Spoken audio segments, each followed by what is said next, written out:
Hindi ka pa rin ba kinakausap ni Belinda? Hindi pa po, tita eh. Hindi ko rin naman siya masisi. Lagi kong kasalanan sa kanya.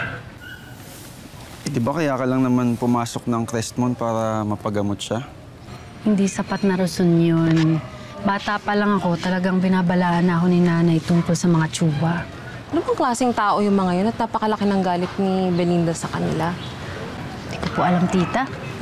Baka inilupos na siya ng mga tsuwa. Tapos tanging ama mo lang yung naging mabait sa kanya. At dahil doon, akala mo, kwento ng mga K-drama yan. Bakit? Pwede naman mangyari yun sa totoong buhay, ah.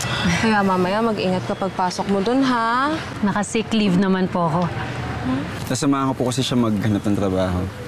Alis na lang po ako ng Crestmont eh. Kung yun na lang talaga yung solusyon para magkaayos kami ni nanay. Tsaka ayokong ako ang maging rason ng masamahin loob niya sa akin. Ako mabinat pa yun. Mahina pa si nanay.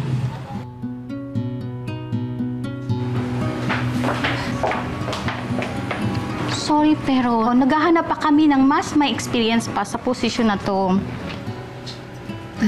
Ganun ho ba? Eh, sa marketing ho ba, meron kayong opening? We'll keep you on file pag nagka-opening kami doon. Thank you po. You're welcome. Pwede ka lang mag-start agad? Ay, talaga po? Oo, pero nire-require namin na may laptop ka na may 8 GB RAM at i3 processor. Hindi po ba provided yun ng kumpanya?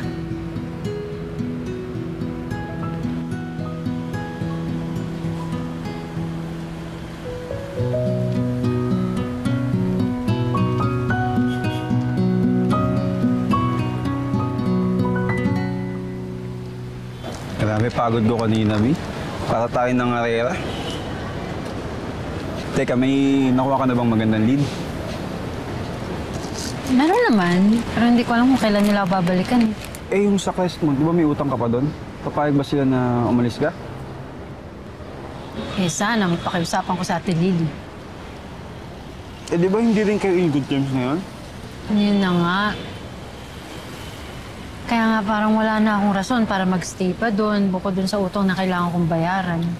Alam mo, B, magagawa natin ng paraan to. Alam mo, mas okay na din to, B, kaysa magtagal ka pa dyan sa Crestmont. Tapos baka may experience mo pa yung mismong dahilan kung bakit ayaw na ayaw sa kanila ni Tita Belinda. Nice to finally meet you in person, Attorney Pertilla. Tawagin mo na lang akong Jonas. Ang kakampi ng batas. Yan ang lagi ko narinig na sinasabi mo sa interviews mo. Na-research mo na ako kaagad, ha? No need to be starstruck, Mrs. Tan. Ang totoo, ako ang bilib sa'yo for leading such a big company. And yet, gusto mong pabagsakin ng Crestmont, Attorney? Hindi ko naman gustong pabagsakin ng Crestmont. Gusto ko lang bigyan ng hustisya mga empleyado mo. Attorney, hindi ko mararating ang kinatatayuan ko ngayon kung hindi ako marunong manuri ng klase ng tao. Para kang lobong nagpapanggap na tupa. Lagi mong sinasabi, kakampi ka ng mga manggagawa, maralita, and yet sinusuportahan mo yung mga nasa taas? Maybe... Alam mo, Mrs. Tan, hindi tayo magkaiba. Ano ibig mo sabihin? Negosyante ka. Ako bilang abogado, nagni-negotiate ako para sa mga kaso ko. So, why don't we talk settlements? Hindi ba yan naman ang dahilan ko bakit ka nagpunta dito? Hindi ako nakikipag-settle, Attorney. I just win. And then tignan natin kung anong kalalagyan ng Crestmont kapag kami na ang nanalo. Then tignan din natin, Attorney, ang pagsampal sa mukha mo ng pagkatalo ng kaso mo.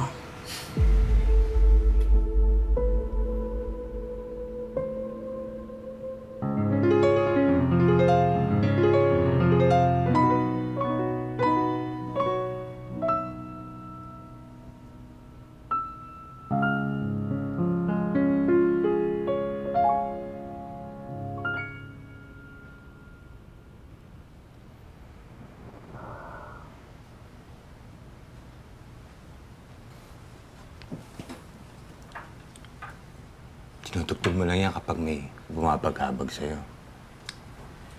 Kailangan ko na kasi harapin yung problema ng mga employees ng Crestmont. Tatakot ako mag-fail. Natural lang naman na natatakot ka.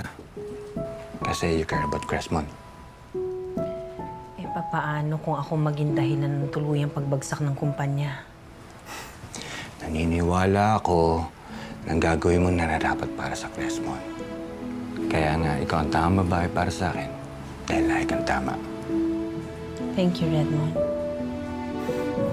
Lagi lang kami nandito ng pamilya mo.